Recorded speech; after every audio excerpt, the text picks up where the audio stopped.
So this SUV segment is very, very tricky. It's expensive, it's very premium and very luxurious. So Volkswagen has always made the Touareg. I mean, if we think about the Touareg, we think about the V10, you know, the R50, and now we've got this. This is the V6. We don't get the V8, V6, and this is what we have to leave it. It's the most luxurious, most expensive Volkswagen in South Africa. It'll cost you 1.7 million rand. Yeah, you heard right, 1.7 million rand. And for that 1.7 million rand, here's what you're getting. 190 kilowatts and 600 newton meters of torque. Now, that for me sounded a bit wrong when I first received the car. But the more I spend time with the car, I realized that this is actually perfect for the car. Now, I know I'm going to get a lot of slack for this, but when I look at the likes of the GLE, the X530 diesel, you look at the likes of the Volvo XC90, I think this is right up there. And where this triumphs what all the brands I've just mentioned is that what you see here is what you get for that 1.7 million. Whereas with those other brands, there's still so much you have to add on. Now, welcome to another YouTube review. In this review, I'm going to cover the exterior looks, and I think it looks absolutely gorgeous. I'm going to cover the interior, I'm going to take it for a drive, I'm going to take it to the farm to test out that 4Motion air suspension off-road mode, and give you my overall verdict. So yeah, without wasting any time, let's get straight into it. So up front, in terms of exterior looks, we've got a big, massive grille. This is the black package, so everything is basically blacked out, which I really quite appreciate. I don't like chrome on such cars, so this looks extremely gorgeous. You've got your night vision camera on here. You've got your 360-degree camera on there. There's black bits on here, which are quite nice. Functional vents into the car, because under there is that 3-liter V6 engine. We've got the signature L-shaped daytime running lights, which are gorgeous. Obviously, because it's Volkswagen, you have a light bar that runs across the entire bar. These headlights, absolutely gorgeous. We know how Volkswagen does that. You come to the side, you've got these massive 21-inch alloys. Now, this is where I really don't appreciate.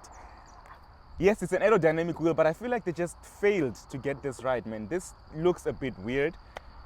And it does look like you can actually take these clips off. Maybe you can, I just don't know how to take them off, but I would appreciate if you do get the car, just take these things off. I think it'll give it much more character. It's a black alloy, doesn't look good, especially with these aerodynamic ducts or whatever they've put in here to cover it up. You come to the side, you've got this R-Line badge over here, a big wing mirror with an indicator, as well as your 360-degree camera up there. When you step to the side, you've got keyless entry into the vehicle and keyless start. You've got some privacy glass and some black surrounds that go all around, because this is the black package. Some roof racks that run around, that run on top. And yeah, guys, that is essentially how it looks on the side. I think it looks really mean and imposing. Got some really striking lines that run across, even on the bonnet. It just looks really, really striking, and I do quite appreciate that. So yeah, I'm going to turn the car around for you guys, and I can show you the rear, where I think for me that is where it looks exceptionally gorgeous.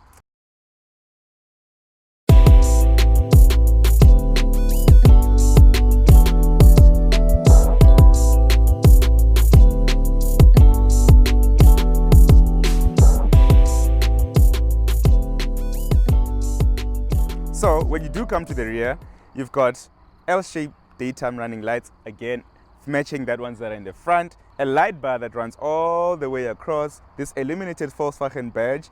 It does look brilliant at night, I won't lie to you, but I can't imagine how expensive that would be to fix should an electric gremlin creep up in here. Blacked out Touareg badge, a tow bar on there. You've got air suspension, so I'll show you now. You've got a loads amount of boot space in here, and this is where for me it makes sense, because you look at the likes of the Q7, you do get a 7-seater, but that then eats up into your boot, whereas you don't really need that. You just need this as a 5-seater, and that's perfect. Massive amount of boot space, guys, like a lot of boot space. You can easily fold down the seats in the front by just tapping on that, and then on the other side as well, you can just tap on that, and that folds the seat. Doesn't completely make it flat, but it does tap it. It does make it lay flat. You've got some grocery hooks on there, which are quite necessary. For some reason, I've been struggling to let this one come down. I don't know what the issue is. Like, I don't know. I've been struggling to let this grocery hook come down. Then you've got a mat here to just put your other stuff without making your boot really dirty, which is a handy feature. You come under here, you've got your spare tire, but this is just an 80-kilometer max biscuit essentially. So deep boot. I think if this wasn't in there, it was even going to be bigger, but I do appreciate how big this boot is. If you do want to lower the car, all you have to do is press that and the car will drop. If you want to raise it again, you just press on there and the car will raise. And this is to help you in terms of loading stuff into the boot and all that. You've got some nice boot lip on here so that you can take things out with ease without scratching your paint. Your electric tow bar, anytime now. Your electric tow bar. And that's essentially anyway, so you've got these two buttons on here. One is to automatically close it, so it will sense that you have moved and it will close the boot on its own, which is quite a nifty feature that I've quite found useful over the past few days. I do think that this car commands a lot of respect on the road. A lot of people in the comments on Twitter have said that it looks like a Tiguan, but I do not see it, and I really don't see it. The Tiguan, yes, the previous generation Tiguan does have a boxy shape, but I do not see this looking like any Tiguan. This does command a lot of respect. People, when you do arrive, notice you. Everything that they've added onto this car in terms of cosmetics, it's all just a cosmetic facelift, and for me it works brilliantly. Right now I'm going to take it for a drive and then I'll tell you my verdict later. So let's hop inside. Welcome to the interior of the Volkswagen Touareg, and gee whiz guys, this is such a luxurious, comfortable interior. Starting off, you've got this heated steering wheel, which is really, really comfortable. The nice thing that I've loved about it is these capacitive buttons somewhat work on here. I don't know why they couldn't quite work on the likes of the Golf 8 GTI, but they work brilliantly on here. You've got an R-Line badge on there, and obviously your heated button is right on there, and you've got various steps in terms of heating, which is quite brilliant. You've got a digital driver's display, which is clear and concise. We've seen this display in Volkswagen products for a long time. You can adjust the different views that you have on there and how you see everything. You've got heads-up display, night vision, vehicle status, everything that you want to see really, which is quite cool, which is what I really appreciate. So you've got this massive infotainment with Apple CarPlay and Android Auto. You've got all your aircon controls embedded into this infotainment really, which is something I don't quite appreciate. I would have loved some buttons, but I mean everybody's going buttonless these days. They've told each other that is what works. It's beautiful graphics. It's really, really gorgeous graphics. I mean, it's like a tablet. You operate it like a tablet really, and you've got, these are your displays normally. You've got different clocks that you can essentially put on there for you to see everything really. Your car settings are on there if you want to check anything. So it is a gorgeous display. It's not laggy. I've not come across laggy. You've got heated seats and ventilated seats. That's the infotainment. You've got your vents down here, and what I appreciate about these vents, right, is because you've got a wireless charger here, it actually cools your phone. So that was a well thought out of feature. You've got it's a smoker's package, so you do have a cigarette lighter and a USB port on there. You've got massive cup holders on here, which are really massive and can take any bottle really. And then on this side, this dial is for your air suspension to either raise or lower the car. And on here, you've got your drive mode selector button, which will then obviously select your different modes of driving, and I'll speak that into the drive. You then have a Touareg badge over here, which is quite cool and coming through in terms of that, you know, ambient lighting. Some vents over here.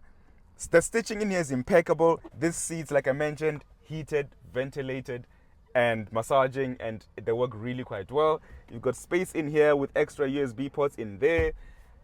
Geez, guys, it's a feature-packed vehicle.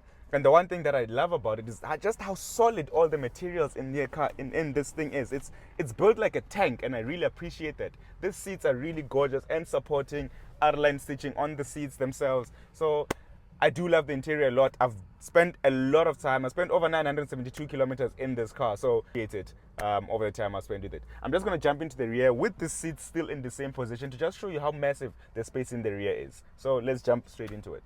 So you jump into the rear, and remember I told you I'm going to keep this seat in my sitting position. And guys, if you can just look at this leg room, just look at this legroom. I just wish that under thigh support was a bit much higher, because I do know that when you're driving a long distance, then you're going to get a bit annoyed sitting in this position like this. But I guess you can always just tuck your feet under there. You've got some peasant blockers in here for some extra privacy. And these seats are also heated, by the way. They're also heated in the rear. You've got your own climate control settings on there. So these seats are 3-step heating on there. Before I even go any further, right, I did mention in my previous video that the GWMP series has a better armrest than the Touareg that I was also driving. And this is the armrest with just cup holders on there. And obviously, then you can't really... Sure, you could do this, but I would have appreciated something classier, man. This just looks like they took an armrest from a T-Cross or something and then just put it on here. Or not even a T-Cross, from a Tiguan or whatever, really, and just put it on there. But I know it's a facelift, but I'm going to nitpick because of the price of this car. That's why I'm nitpicking. Because at 1.7 million rand, you just expect more class. And yeah, that's that. Anyway, the space is massive. These seats can go forward and backwards as well as recline. The space in here is massive, guys. Just look at this headroom. I mean, I'm not the shortest on earth, but I've got massive headroom. The space in here, like I mentioned. So yeah, I think they've done an insane amount of work in this car.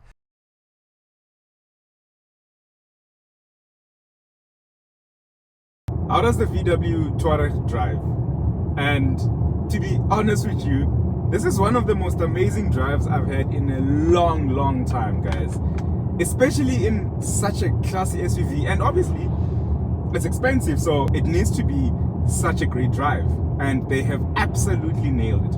Up front there, like I mentioned earlier, a 3-liter, 190 kilowatt V6 engine, diesel. And guys, it's everything. And I think I've fallen in love much more because I recently went to the farm, and I was at the farm this weekend, and I just really enjoyed how it took on those corrugated roads, those gravel roads, that uneven terrain with so much aplomb. It did it better than some of the bakkies that I take to the farm, and how uncomfortable the cabin becomes. But this was so comfortable. Just slapped it into off-road mode.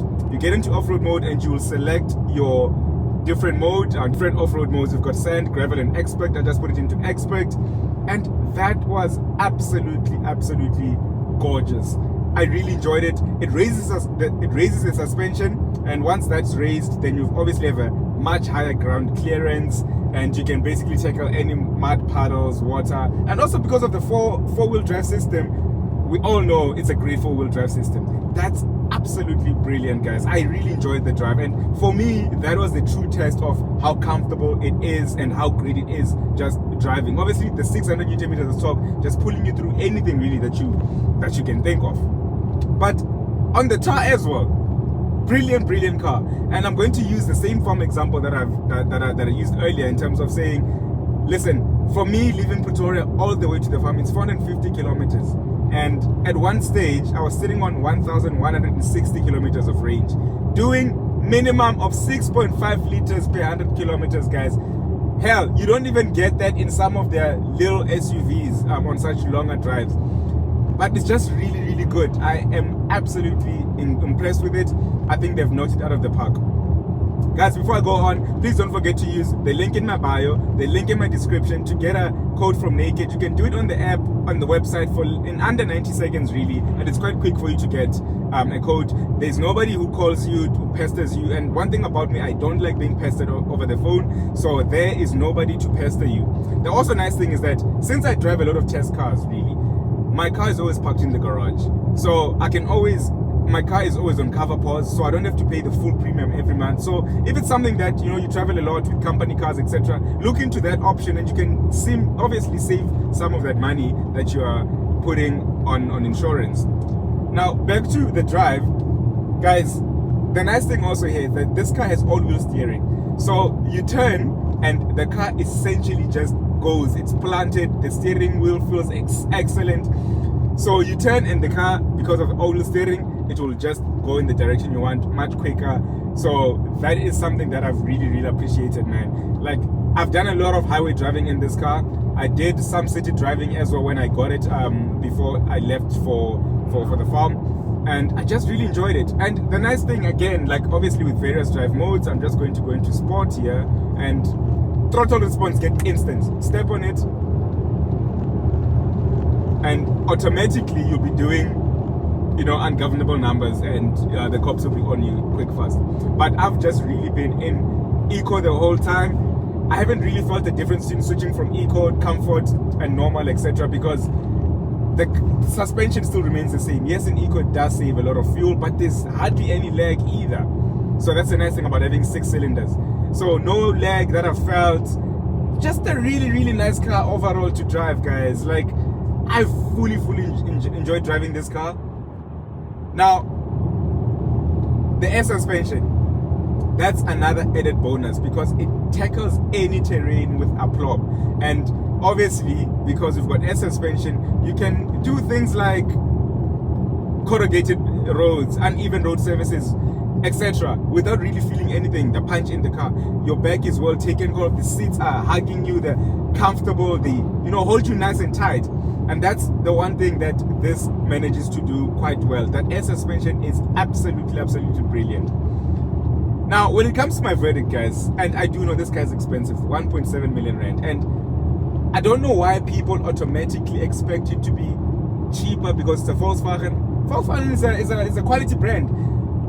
The soft touch materials in here are really brilliant. Like, the build quality is solid. So yes, 1.7 million seems a lot, especially when you get the segment, but where this then triumphs is that for 1.7 million rand that this car costs, you are looking at an X5, a 30D. You're looking at that, yes, but when you have to spec it to the levels of luxury that this car is at standard, you're easily touching 1.8, 1.9 million rand for an X5. For a GLE, easily over, of GLE 450 diesel, already you're over 2 million rand.